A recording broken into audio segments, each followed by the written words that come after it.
I just don't think that's going to work this morning, and I have a hunch it's not even safe for me to go there. So, but I will try to be helpful. Recently, I was perusing the esteemed Harvard Musical Dictionary, and I noticed they've made some new additions. And I thought, boy, if maybe I should just share some of these definitions with you. It may make it much easier to follow the speaker this morning. So let me just give you a few of these new additions. The first word is al regretto, which means when you're 16 measures into a piece and realize you took it too fast a tempo. Appoggiatura, a composition that you regret playing. Approximatura, a series of notes not intended by the composer, yet played with a "I meant to do that" attitude. I think that one is frequently used. Approximento, a musical entrance that is somewhere in the vicinity of the correct pitch. I like this one. Fiddler crabs, grumpy string players. Schmaltzando, a sudden burst of music from the Guy Lombardo band. The Rite of Strings, manifesto of the Society for the Prevention of Cruelty to Violas. Tempo tantrum, what an elementary school orchestra is having when it's not following the conductor. Also common with municipal bands and community orchestras. Vibrato, child prodigy, son of the concertmaster. And the last one, and my favorite, bar line, what musicians form after the concert. So enough new definitions. I hope this will help you with today's program. A couple of other announcements. You're encouraged to make submissions to the HASP review. You have until tax day, April 15th, to submit these, and we really would like you to do that. And the Executive Committee of the Board will be accepting nominations for the HASP Distinguished Service Award until March 1st. And this was also detailed in the last monthly bulletin. So that's it for me. Terry Holden, our Vice President, will introduce our guests and new members.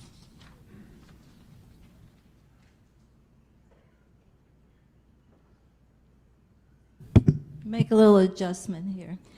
Thank you. Well, welcome everyone and good morning to Hope Academy of Senior Professionals. Today we have 7 guests joining us. I might say we have a little contingency from the Holland Symphony Orchestra. That's to Doug Rasmussen and Doug Walvoord, thanks to them. When I call your name, would you please stand and remain standing till we introduce everyone so we can welcome you all together. Our first guest is Lorna Wassink.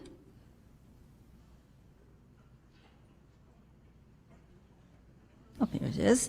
Okay. Judy Meyer. Lori Gramer.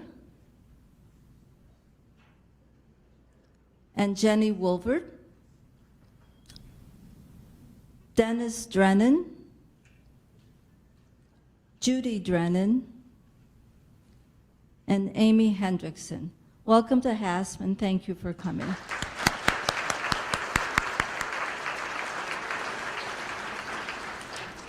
This morning we have some new members joining us, and I pronounce your name. Would you please stand with your mentor so we can welcome you all together. Roxanne Bushin, and her mentor is Judy Giddings. Kathy Cunningham, and her mentor is Lynn Fry. Janet Hardenberg, and her mentor is Diana Strabel. C. Lynn Vincent, or Vince, and his mentor is Scott Cycle. Mary Vincent, and her mentor is Ann Cycle. And Kathy Walton, and her mentor is Kathy Beal. Welcome to HASP, and thank you to mentors.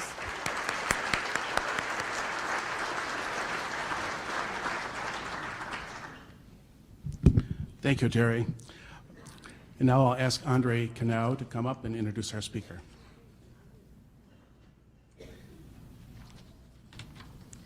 Good morning. It seems wherever there's music, there's always a Walvoord, and we have several today. As a member of the HASP Monthly Program Committee, I'm pleased to have the chance to introduce today's guest speaker. About a year ago, and I might add, long before our current HASP president's name was announced, I suggested that we ask Kay Walvoord to speak about the Holland Symphony Orchestra at a HASP monthly meeting. The program committee discussed it and concurred, yes, music is and has been a part of the Holland community for a long time. And yes, there is a symphony in Holland. And what better timing for a program than in 2015, as the orchestra celebrates its 25 years in the community. Music has always been a part of Kay Walvoord's life. The daughter of a concert soprano, there was piano, flute lessons, oboe, and English horn. She majored in music at Albion College and received her Master of Music at the University of Illinois. She has performed as principal oboist in a number of symphony venues. After moving to Holland with husband Doug, orchestral management opportunities presented themselves to her.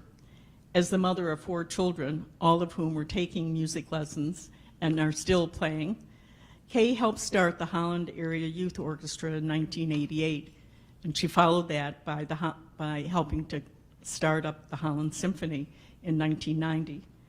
Kay served as chair of the HSO board in 1996-97 and became its first executive director in 2001. She now serves as president and CEO of the Holland Symphony Orchestra. Her dedication and hard work has resulted in bringing the Holland Symphony Orchestra to the wonderful status it is today. But there's more to the story of music in Holland, and Kay Walvoord is here to tell us about that. So please join me in welcoming Kay.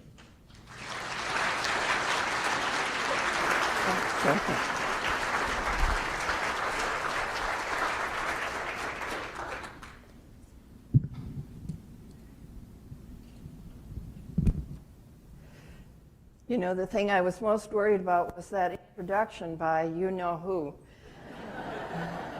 And so now that that's over and we don't have to worry about that anymore, yes, there is a symphony in Holland, Michigan. And this book that we've partaken in writing is just commemorative of that 25th anniversary that Andre spoke about. This began sort of as a resource project for the symphony, and I think a little bit of succession planning, as everyone is worried about when I'm going to retire, and what institutional knowledge I have not written down or put someplace in the files for someone else to find. And the incentive for the project was actually an invitation from Jeff Reynolds at the Historical Society to speak about the symphony's history. And I said, Jeff, I'd love to do that, but our material is just all over the place and not organized. So we put together a little committee co-chaired by Jack High. Jack is here back there. Wave your hand, Jack. And Jack has been my main encourager and supporter and researcher and encourager when I just had so much work going on with the symphony, and being the only full-time employee, writing a book was a much bigger project than I ever anticipated. So our problem was, in writing this book, we were going to focus on the 25 years of Holland Symphony. Logical. But then we discovered that there was an earlier Holland Symphony in the 1930s, and even an earlier youth orchestra in the early 1980s. So what to do about that? Our orchestra manager, personnel operations manager, Judy Meyer, was the granddaughter of Margaret French, and she when she passed away, left a leather-bound journal, and Judy brought that journal to our office, and it had the minutes of the Holland Symphony Orchestra of the 1930s, and it was just a real treasure for us to find. So we decided to go backward in history and talk about all of the symphonic organizations or the other arts organizations that had a direct relationship to Holland Symphony. Here's my committee, and you'll see that it's a diverse committee, especially in age, the youngest being a Hope student, and the oldest being Tony Weller at 94, who really could give us firsthand knowledge of a lot of the early symphonic groups and groups in Holland, Michigan. And then my wonderful editors. I didn't realize that editing was not once or twice or 3 times. As you can see, I learned a great deal about writing a book. And because it's such a unique process to do so, I found myself a little awkward having my name as the author of this book when I had this committee that did so much of the research and the interviewing and the storytelling. And I remember one day, now it's my turn to tell a little story, when Andre came to my office and we were talking about this presentation, and she said, you know, I felt a little awkward about calling myself a painter. And I was having a conversation with Del Michael. Gotcha. And she said, I told him that after I sold my first painting, I just felt really awkward about calling myself a painter. And Del Michael, without batting an eyelash, just said, no, Andre, you don't need more painting classes. You need an acting class so that you can learn to act like a painter. So I guess that's what I need, an acting class so I can learn to act like an author. But I want you to know that it takes a village to do a project like this, and I'm so eternally grateful to Jack for his leadership and help with the project. So a little bit about the industry. People are always surprised to say that there's a symphony in Holland, Michigan, but I think that's because it's a small town and you don't associate having a symphony with a town the size of Holland. But just a little bit about our industry. Things have changed greatly over the last 100 years. And orchestras are divided in this country into budget sizes. And there are 8 groups where Holland Symphony is a level 7 budget size.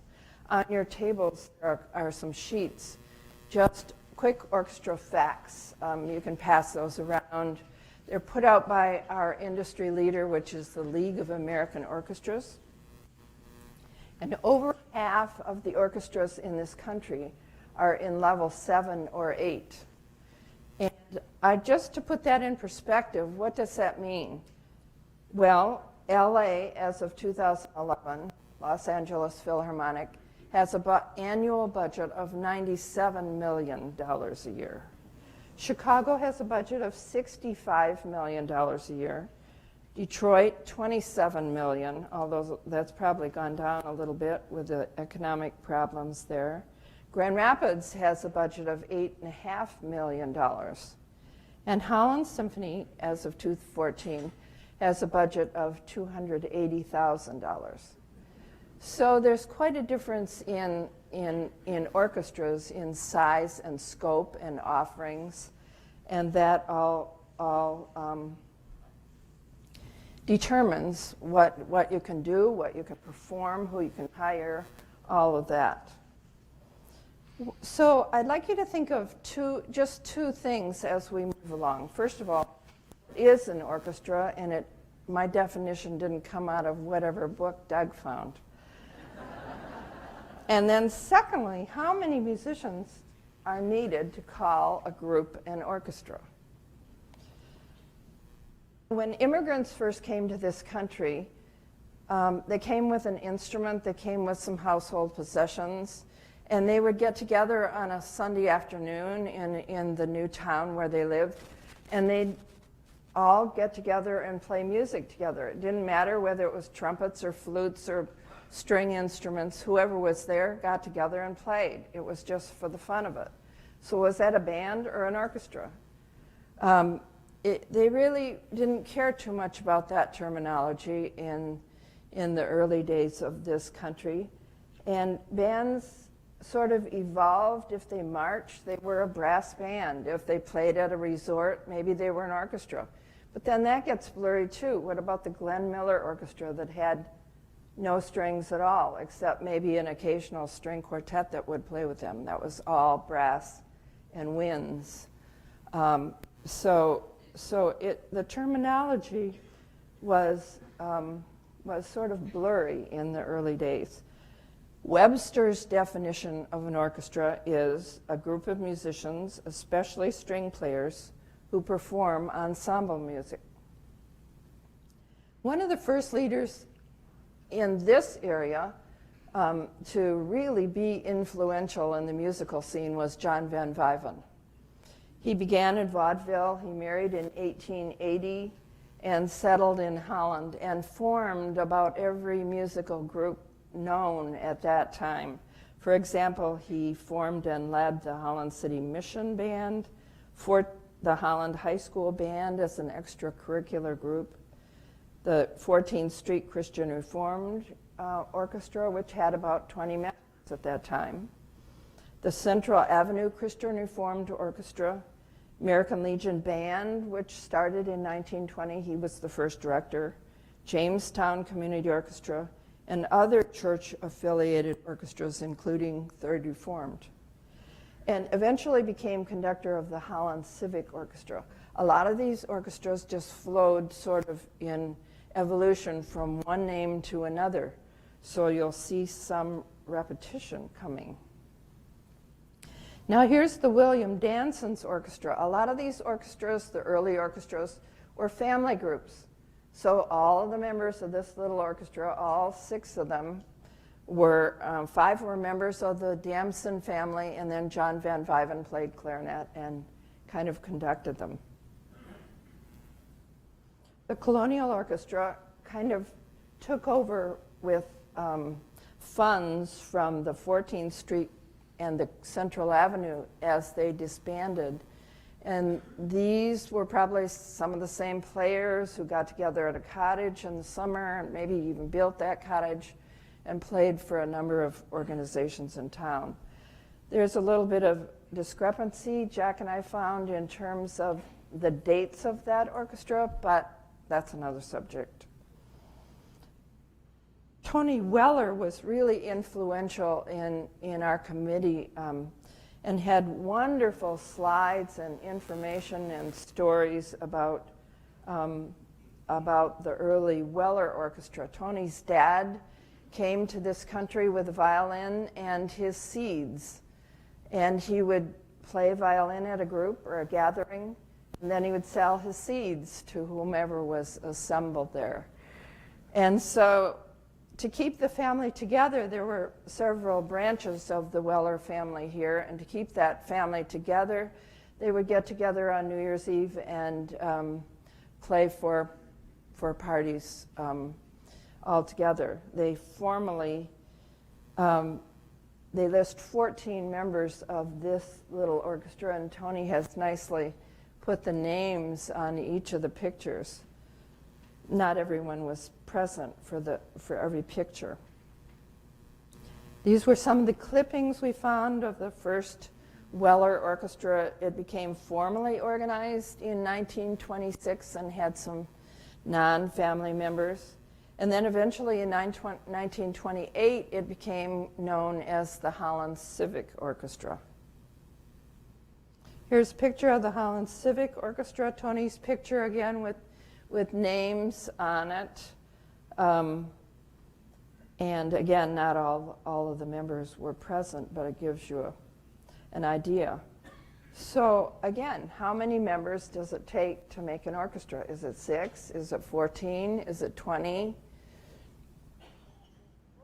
Civic Orchestra had a new leader, and they invited John Van Wyven to be the conductor of this orchestra. John was conducting everything in town at that time, and very, very active in the area, one of the first real pioneers. But then suddenly he had a heart attack and was driving and passed away in 1929. And I put this program to the right of that article, which is kind of hard to read, but it says Tuesday, April 3rd. That's another oddity we discovered. A lot of the programs had no year on them, just Tuesday, April 3rd. So we assumed that this was the concert that after John passed away, this was the concert that followed. They had been rehearsing, and he had been appointed the director, and then someone had the idea. The funny thing about putting in this program is you'll see on the bottom it says Earl Working, W-O-R-K-I-N-G. That's Tom Working's grandfather. And so I taught Tom had this program in his dad's notes, and on the top it says, you'll see it says, the conductor is Earl Working, W-E-R-K-I-N-G. I said, what is that? And he said, well, you'll notice the note on the top says, the band wanted me to change my name to Working to be more Dutchy. And you'll notice that it says they had 21 members of the band. Now, this was an orchestra. This was the Holland Civic Orchestra. So even in that day, they were still confused about, is it a band, is it an orchestra? It doesn't matter what you call it. You know, are we that sophisticated, or do we worry about it? So anyway, we decided to Google. I guess that was Jack's idea, that we Google April 3rd, Tuesday, and find out which years April 3rd fell on a Tuesday. And we discovered that this concert was actually before John passed away. It was the year before. And he probably was busy with some other obligation that he had, and so Earl Working conducted that concert. So that we had to rewrite that chapter. So it appears that John Van Wyven never conducted the Holland Civic Orchestra, and that was an interesting fact that we discovered. So after a couple of years, after 2 years, the Holland Civic Orchestra reorganized under, this time, Eugene Heater. And Eugene Heater was very involved also in the community and in the state. He was the conductor of Holland High School Band, and of course, at that time, Holland High School was the only high school. He became director of the Legion Band in 1929. For 11 years. He taught at Interlaken in the summers. He was the first president of the Michigan State Band and Orchestra Association. He started the Tulip Time Band competitions in Holland, and eventually must have burned out because he left music entirely and worked at Holland Furnace.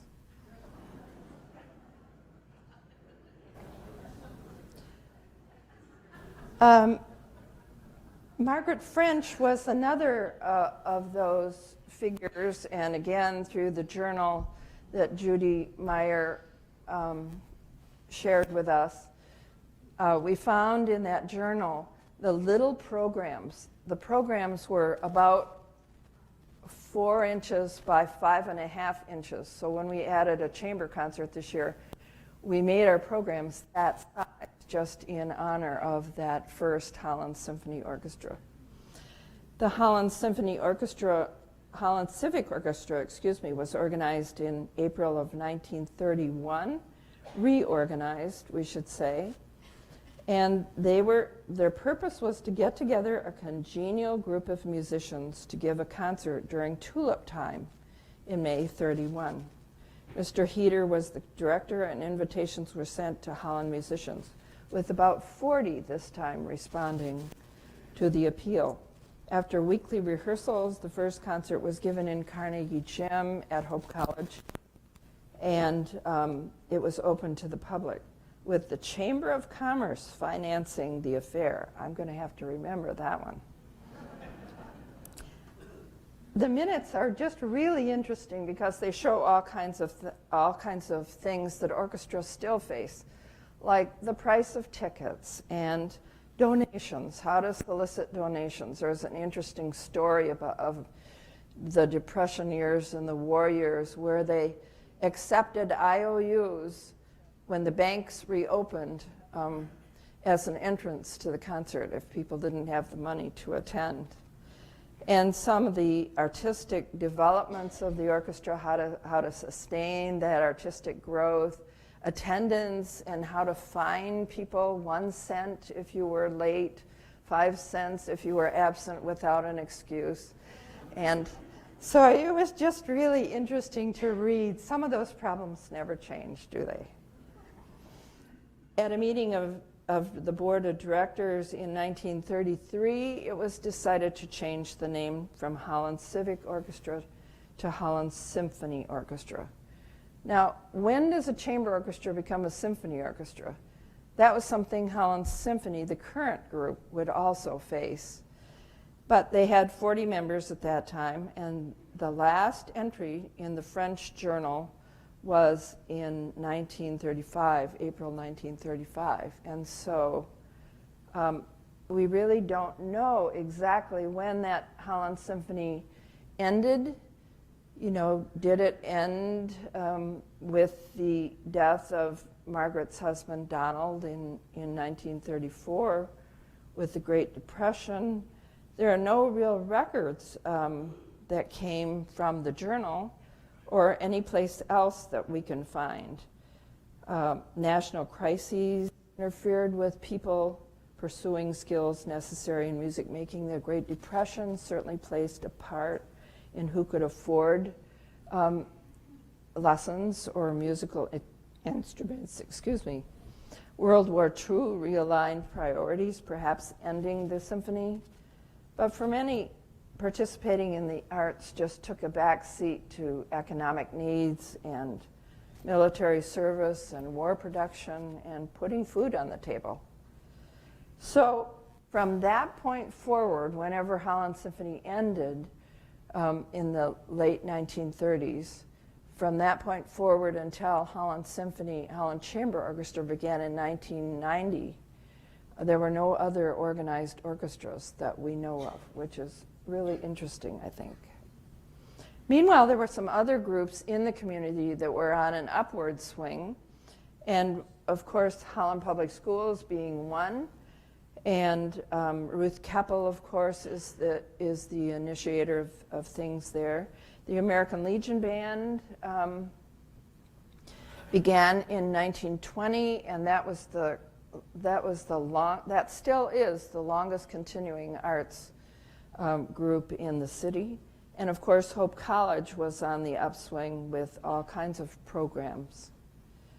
This is, I think, a beautiful picture of Ruth Keppel, compliments of Jane Keeter. And Ruth Keppel was a student at Holland High and began the orchestra program there as an extracurricular program after school, and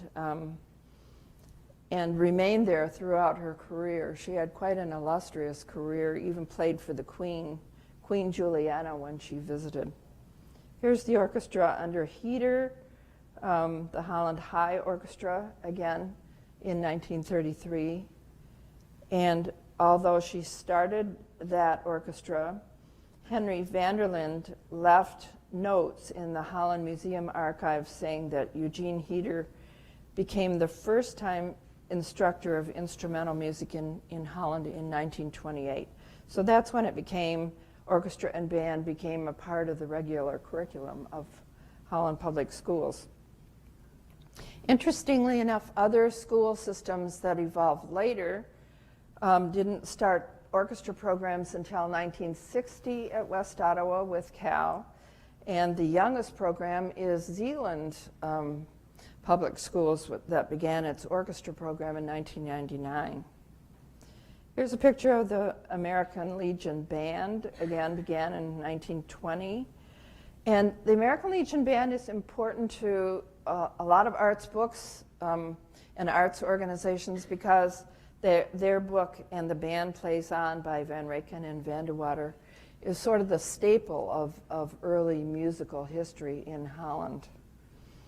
Some of the earlier conductors, John Van Wyven, of course, started the Legion Band. Eugene Heater was a conductor. Everett Kissinger went on to University of Illinois and became a compatriot of Ravelli and Falcone. Just was there for a long time, very well respected in the band area. Art Hills was another conductor of the Legion Band. Henry Vanderlind was there for almost 40 years. He was the first non-Holland high school conductor of the Legion Band. He was from Holland Christian, but then finished his career on the Holland High School Board, which is interesting, and was a great contributor there. And the last conductor and current conductor, of course, is Tom Working.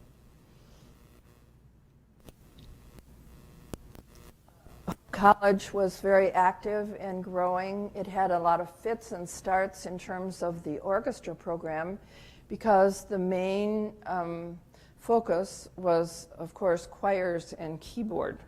Some of the early music names, significant.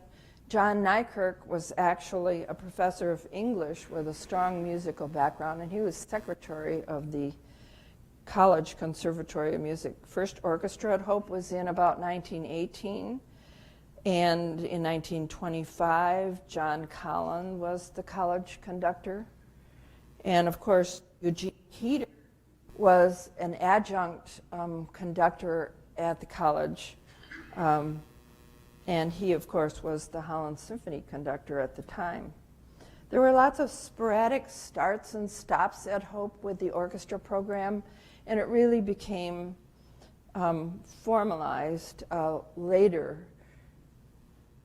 The people, the Snows, Bob Snow's parents, were drawn to Holland in 1929 by the Skinner organ.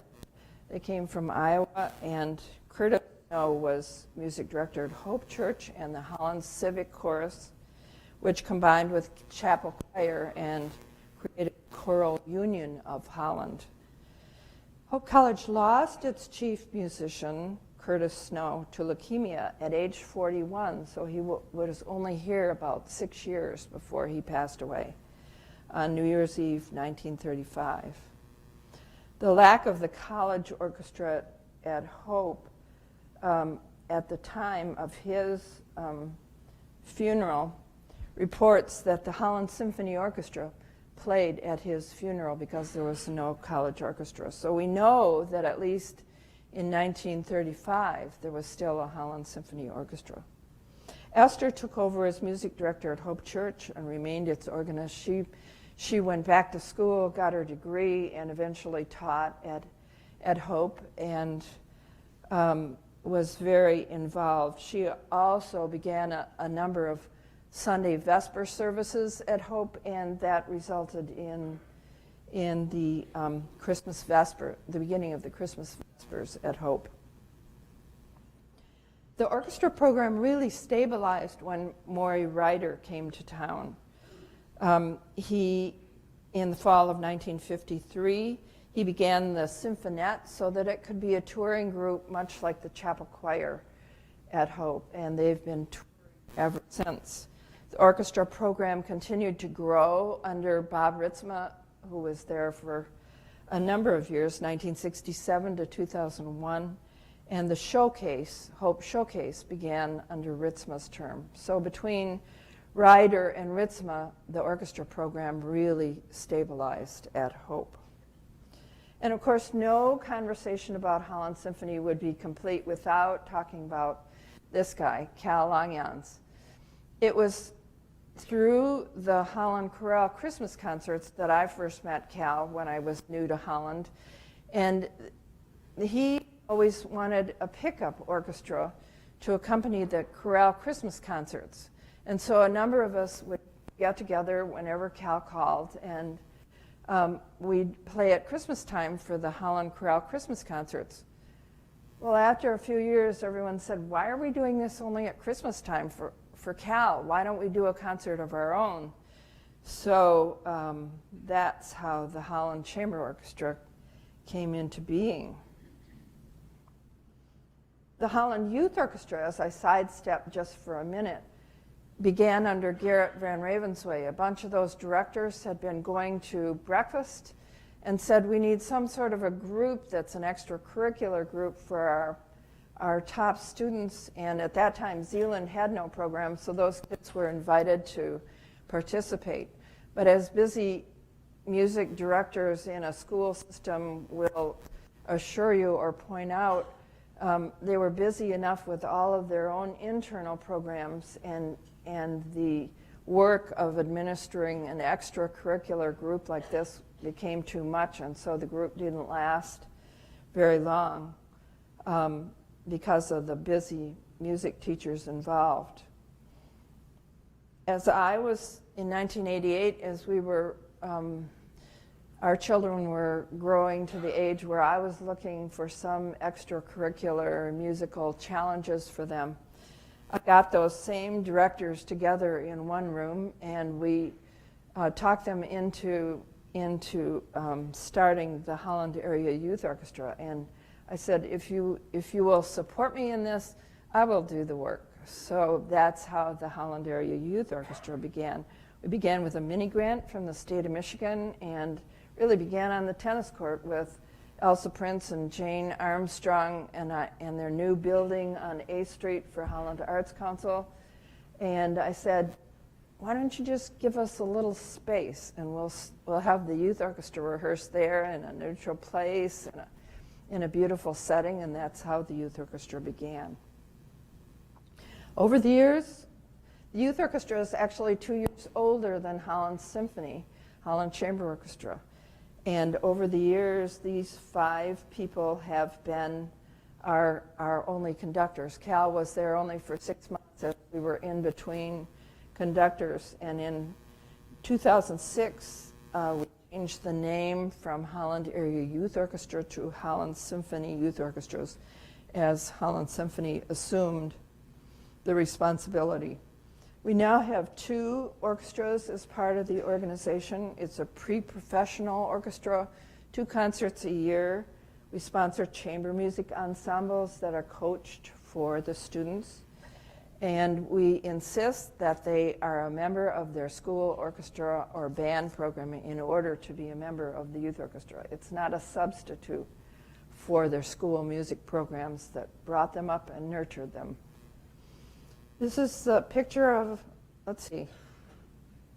This is a picture, that's a picture of the youth orchestra, which is auditioned and full orchestra and high school, excuse me. Now we'll go backward again. This is a picture of the junior strings. This is our non-auditioned junior string group.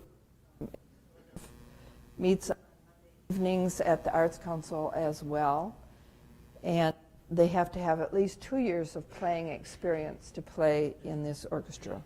They perform twice a year as well. Of the junior strings group, Debbie Cryavano started the group in 1997, and David Lee has taken over that position this year. So now we're as far as 1989, and those musicians agitating, well, when are we going to start Holland Symphony? And of course, I was Holland High Orchestra Parents President at the time, and I kept saying, Gerrit, I need your help. Now we've got the youth orchestra underway. It's time to start the symphony. Will you conduct it and be the first conductor? So we gathered together a few of us, my compatriots Ellen Risner and Jane Ingalls-Gort, Ginger Vandenbrink, and we talked Gerrit van Ravensway into being the first conductor. And he said, well, I'll do it for a couple of years, but I can't do it long term. I just don't have the time.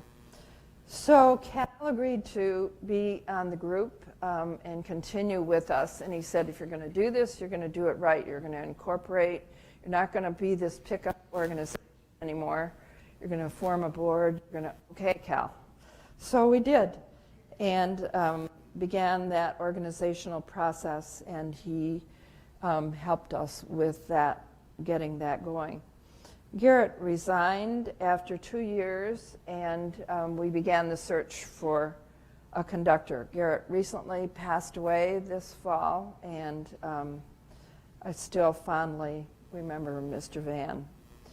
We were delighted that John Verno from Grand Rapids Symphony, the associate conductor there, was willing to take on Holland. John said in a Sentinel article, "I'm excited about working with a group of musicians who are excited about music and committed to excellence. I'm also pleased to be working in Holland, a community that's so supportive of the arts and music in particular. One of my goals has been to work with the young orchestra and help it mature musically." And we were just, he was just the right person at the right time to fill that position, and we were really grateful. He was such an advocate for the arts and for education and music, and such an eloquent speaker when it would come to advocating for the arts. Contributions under John's tenure, we added a fall concert in addition to that spring concert. We began the concerto competition, and we did a thing called Vienna Night on New Year's Eve for young families, a non-alcoholic event, early evening event, and those are some of the places where that was held. I really think that John stayed with the orchestra long enough until Catherine Comey called him back to Grand Rapids, and he had established a wonderful community base here in Holland for the Grand Rapids Symphony. He denies that. But I'm still not convinced that that wasn't part of the plan to build audience in Holland. But anyway, we profited by John's being here. The next conductor for Holland Chamber Orchestra was Mihai Craiovanu, and he was with the orchestra for 5 years and then left to pursue his solo career.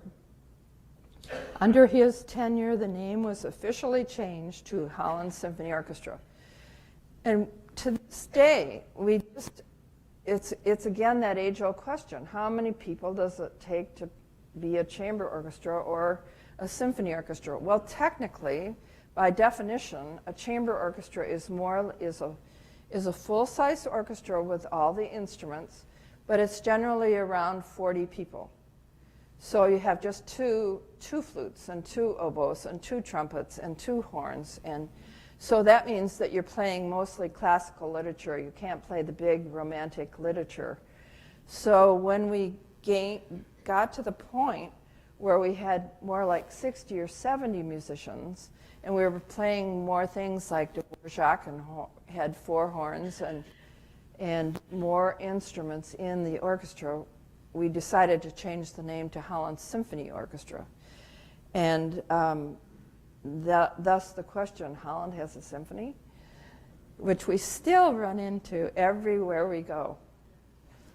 In addition to programming changes administratively, we added a Bach concert in the fall, and we had major revisions to the orchestra in terms of back house operations. That's about the time, maybe it's the 7-year thing, but about 7 years into the orchestra, Holland Chamber Orchestra, the musicians got tired. They got tired of doing all the back house work, the orchestra work, the board work, every aspect of the organization, and there wasn't a very well-developed board. And I got a call from John Verno one day who said, you know, Kay, we need you to come back to the symphony. I had stepped aside from the board at that time because I had a husband who was never home, 4 young children,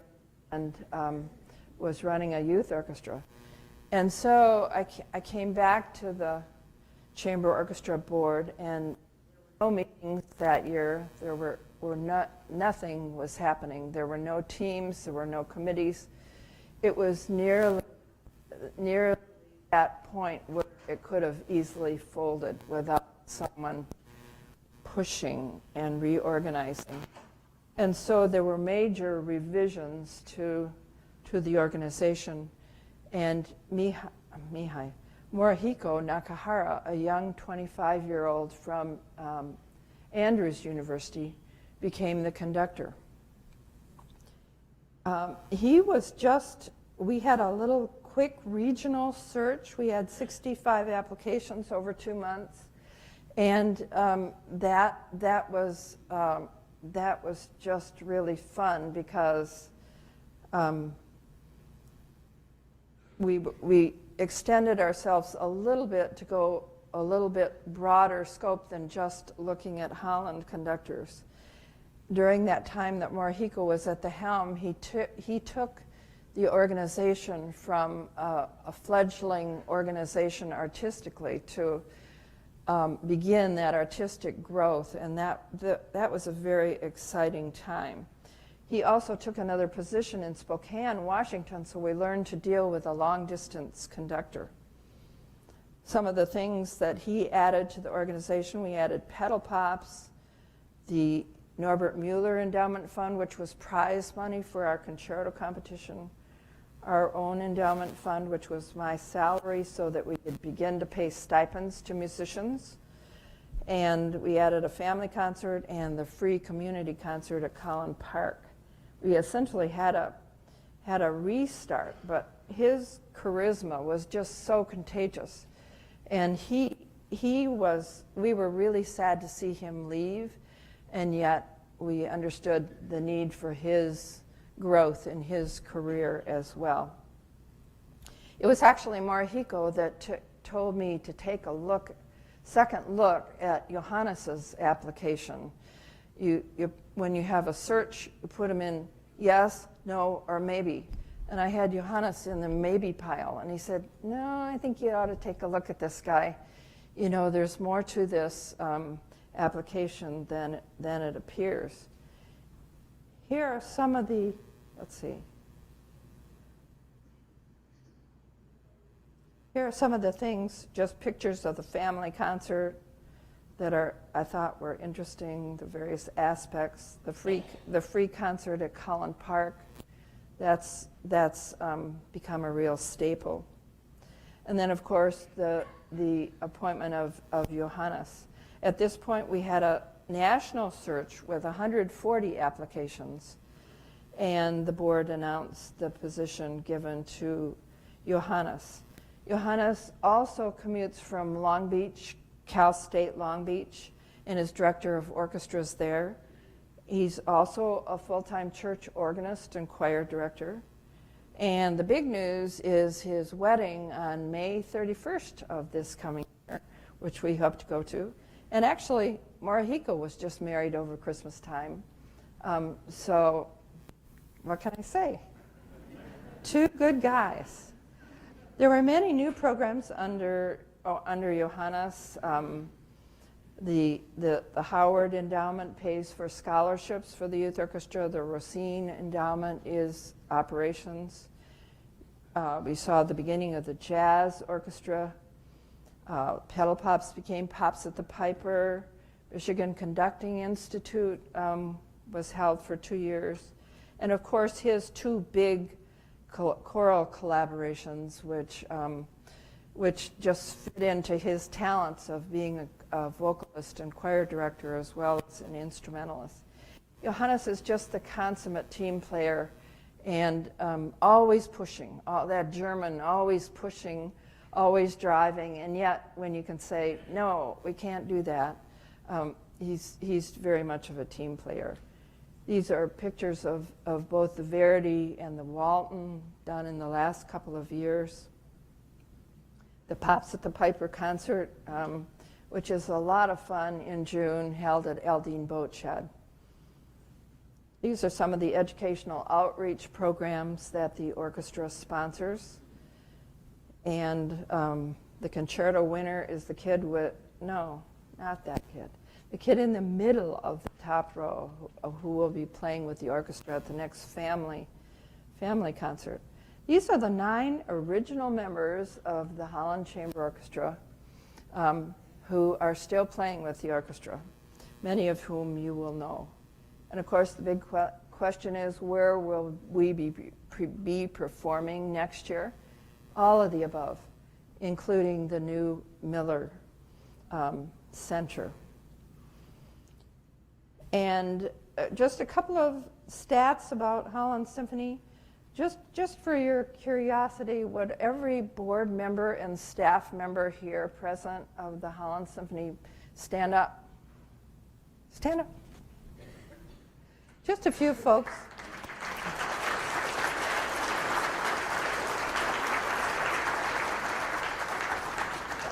We have 23 members, and I'm the only full-time, 9 part-time, and you can see some of our projects.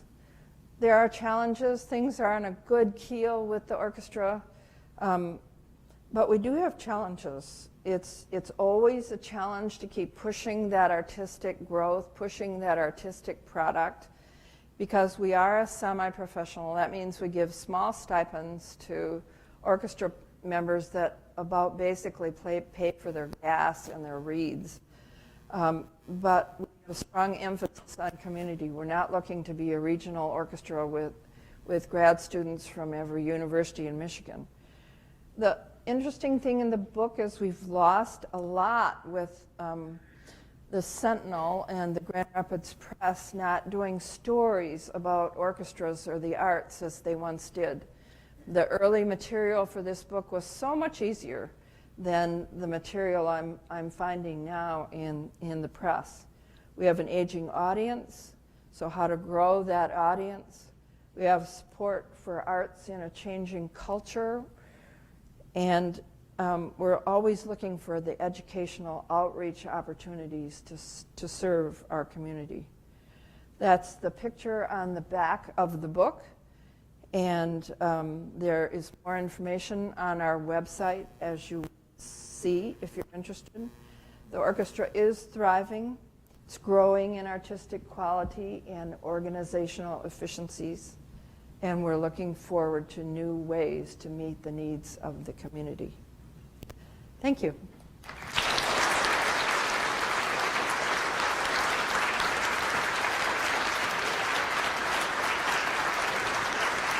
Questions?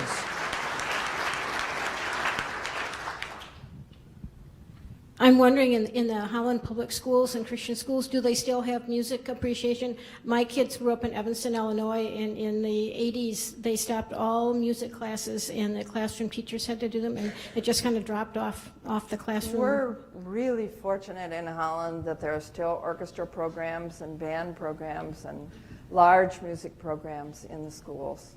And that's why our youth orchestra is successful, because there's that feeder program. Okay, this is just a detail I want to know about. Where is Morihiko? Morihiko is now in Columbia, South Carolina. We went to a concert there once, and he introduced me from the audience as his Michigan mother.